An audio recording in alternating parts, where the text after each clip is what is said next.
Halo semuanya, selamat datang di sesi bedah materi kita kali ini.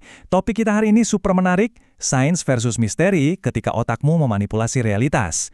Saya bener-bener antusias banget buat ngajak kalian ngebongkar beberapa fenomena aneh, agak-agak menyeramkan, tapi ya fenomena yang hampir pasti pernah kita alami semua.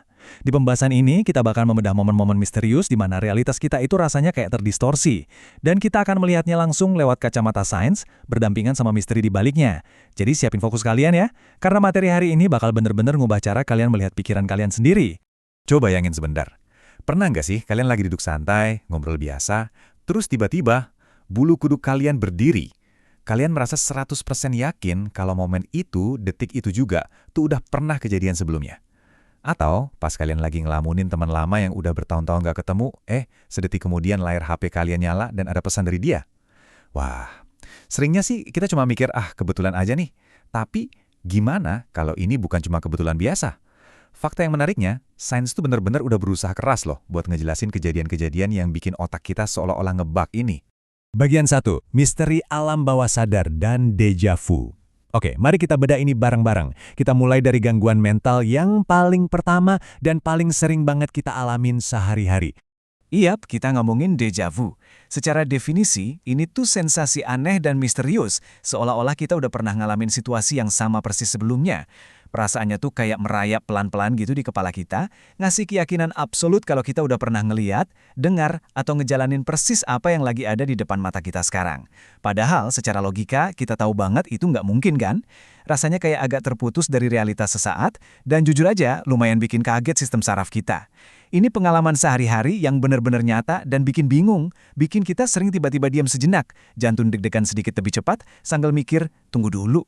Kok rasanya gue ngerasa pernah ada di momen ini ya? Kalau kita lihat dari kacamata sains, penjelasannya tuh sebenarnya cepat dan logis banget. Neuroscience ngelihat deja vu ini cuma sebagai semacam glitch atau gangguan teknis kecil aja di area lobus temporal otak kita, tepatnya di sekitar hippocampus yang ngatur ingatan. Jadi gini, otak kalian kan lagi memproses informasi nih, tapi bukannya masukin memori baru itu ke tempat yang benar, informasinya malah kayak di-bypass, ngelewatin sistem, dan langsung nyasar masuk ke folder memori lama. Makanya otak kalian jadi agak bingung dan ngira kejadian baru itu sebagai sesuatu yang udah pernah terjadi. Sangat masuk akal dan rasional kan? Tapi tunggu dulu, nggak semua orang puas loh sama penjelasan kaku itu. Ada pandangan lain yang jauh lebih misterius. Gimana kalau perasaan kuat yang kalian alamin itu bukanlah sebuah kesalahan teknis? Gimana kalau itu sebenarnya adalah potongan ingatan yang tersisa dari kehidupan lain yang pernah kalian jalani di masa lalu? Bagian 2, sinkronisitas, kebetulan atau sebuah makna. Nah, mari kita lanjut dan lihat gimana hal tadi berkaitan sama fenomena kita yang berikutnya. Sinkronisitas. Definisi resminya adalah terjadinya peristiwa yang tampaknya berhubungan secara bermakna tapi nggak punya hubungan sebab akibat yang jelas. Kalian pasti tahu banget deh maksud saya. Itu loh, pas kalian kepikiran seseorang, tiba-tiba orangnya nelpon. Atau kalian lagi butuh jalan keluar buat suatu masalah, terus tiba-tiba dengar solusinya dari obrolan orang asing di sebelah meja kopi kalian. Secara fisika, nggak ada hukum sebab akibat yang ngehubungin pikiran kalian sama tindakan mereka. Tapi kejadiannya barengan dan kerasa punya bobot emosional yang benar-benar spesifik buat kalian. Nah, yang benar-benar menarik dari slide ini adalah gimana Carl Jung, tokoh psikologi legendaris itu, memandang fenomena ini. Dia nyebut ini sebagai sebuah kebetulan yang bermakna. Jung sama sekali nggak menepis hal ini sebagai sesuatu yang acak atau random gitu aja. Dia ngasih nama sinkronisitas. Dan secara spesifik ngartiin ini sebagai kebetulan yang nggak bisa dijelasin pakai hukum sebab akibat biasa, tapi ngebawa makna yang sangat dalam buat orang yang ngalaminnya. Buat Jung, ini bukan sekedar hitung-hitungan probabilitas statistik. Ini tuh kebetulan yang benar-benar terasa punya tujuan.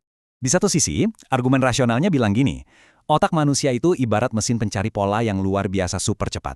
Tiap detik, otak kita terus-menerus milah ribuan rangsangan acak dan secara agresif nyambung-nyambungin titik-titiknya. Jadi, ya logis aja kalau sesekali kita nemuin pola yang kelihatan cocok banget, padahal aslinya dari sesuatu yang 100% acak. Tapi, pertanyaan ini tetap aja ngehantuin kita. Apakah kita terlalu menyederhanakan pengalaman manusia? Apakah mungkin di balik kehebatan otak kita nyari pola itu, emang ada sebuah koneksi mendalam yang benar-benar nyata antara kita dan orang-orang yang kita pikirin? Bagian 3, intuisi dan insting bertahan hidup. Sekarang, mari kita beralih ke sesuatu yang sedikit lebih mendesak. Sering kan, tiba-tiba muncul perasaan nggak nyaman, rasa ragu tanpa alasan yang jelas, atau feeling yang nyuruh kalian buat cepat-cepat pergi ngindarin suatu tempat. Kita menyebutnya intuisi. Definisi ilmiahnya, otak kita diam-diam membaca pola di sekitar kita tanpa kita sadari. Dari kacamata sains, proses ini aslinya keren banget loh. Pas kalian ngerasa ragu, terus mutusin pergi dan ternyata keputusan itu nyelamatin kalian dari bahaya, sains ngejelasin kalau otak kalian tuh sebenarnya lagi lembur di belakang layar. Tanpa kalian sadari, otak udah ngitung probabilitas, ngumpulin isyarat visual sekecil apapun kayak ekspresi mikro di wajah orang, ngebaca perubahan suhu yang halus banget, atau bahkan nangkap gema suara di ruangan. Semua data lingkungan ini diproses secara diam-diam. Jadi, intuisi kalian itu sebenarnya adalah hasil perhitungan matematis bawah sadar dari otak kalian. Dan disinilah kita ketemu lagi sama persimpangan yang bikin penasaran. Apakah peringatan mendadak tadi itu murni cuma sekedar pengenalan pola bawah sadar, di mana otak kalian lagi ngalkulasin persentase peluang bahaya? Atau jangan-jangan itu sesuatu yang jauh lebih purba? Sebuah insting mendalam yang sama sekali nggak bisa dijelasin secara logika? Atau mungkin semacam bisikan penjaga dari sesuatu yang lebih besar dari diri kita sendiri, yang lagi berusaha ngelindungin kita?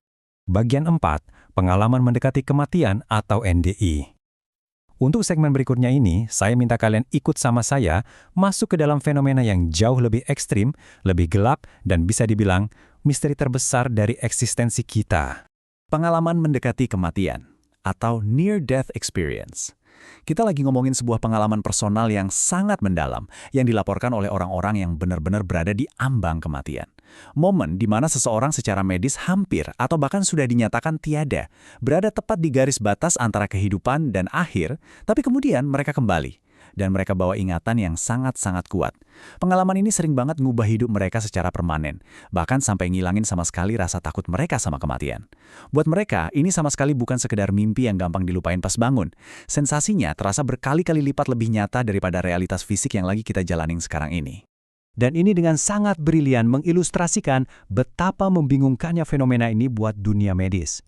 Coba perhatian poin-poin laporan NDI yang umum ini. Pasien dari berbagai macam latar belakang, usia beda-beda, budaya beda, agama beda, tapi mereka secara konsisten ngelaporin hal yang hampir identik.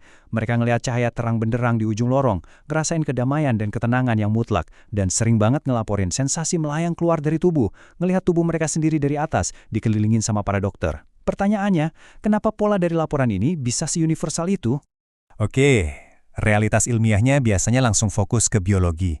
Sains nemuin fakta kalau pas otak kita kekurangan suplai oksigen yang kritis, itu bakal memicu serangkaian pelepasan zat kimia dan neurotransmitter kayak endorfin dalam jumlah yang masif banget. Ini memicu halusinasi neurologis yang nyebabin semua penglihatan soal cahaya dan sensasi damai pas melayang tadi. Titik, secara medis beres. Tapi, mari kita pelan-pelan merenungkan satu pertanyaan yang cukup ngehantuin ini. Kalau itu semua beneran cuma sekedar kerusakan otak gara-gara kurang oksigen yang sifatnya random, kenapa halusinasi yang muncul tuh bentuknya bisa persis sama di tubuh jutaan orang yang berbeda-beda? Apakah ini benar-benar cuma sekedar reaksi biologi biasa? Atau emang ada sebuah pintu keluar spiritual yang sama yang akan dirasakan oleh semua manusia? Bagian 5. Otak sebagai pemalsu realitas. Jadi, poin krusialnya di sini adalah mulai dari deja vu yang bikin merinding tadi, sinkronisitas, intuisi, sampai pengalaman mendekati kematian, semua fenomena ini pada akhirnya bermuara di bawah payung eksplorasi bidang neuroscience atau ilmu saraf. Dan ilmu saraf ngajarin kita satu hal penting. Ini perlu kalian tangkap cepet-cepet ya. Segala sesuatu yang kalian lihat, dengar, dan rasakan itu hanyalah interpretasi oleh otak kalian. Otak kalian tuh nggak pernah sekalipun ngasih siaran langsung atau live streaming dari realitas aslinya. Semuanya yang kalian tangkap secara fisik itu diproses, diterjemahin, dan seringnya diinterpretasi ulang. Otak kita tuh sebuah filter. Dan kadang-kadang filter ini ngalamin glitch yang parah. Dia nipu kita. Dia memanipulasi informasi. Dia bahkan bisa nyiptain realitas yang mungkin secara objektif itu nggak pernah ada. Neuroscience emang terus berpacu keras buat metain setiap proses rumit ini. Tapi faktanya, masih banyak banget ruang gelap yang belum bisa terpecahkan. Pada akhirnya, setelah kita ngelihat penjelasan sains yang logis di satu sisi dan dalamnya misteri pengalaman manusia di sisi lain, kita tiba di satu pertanyaan besar. Segala keanehan yang pernah kalian rasain, kebetulan yang rasanya terlalu pas, atau peringatan bahaya yang datang entah dari mana, apakah itu murni, 100% cuma permainan kimiawi dan tipuan dari seonggok daging di kepala kalian? Atau apakah ada sesuatu yang lebih dari itu? Sesuatu yang jauh berada di luar jangkauan pemahaman kita saat ini? Kalau kalian pernah ngalamin momen-momen yang bikin merinding ini, saya bener-bener pengen dengar cerita kalian. Coba renungkan pertanyaan tadi, dan terima kasih banyak udah ngikutin sesi bedah materi kita kali ini. Sampai jumpa.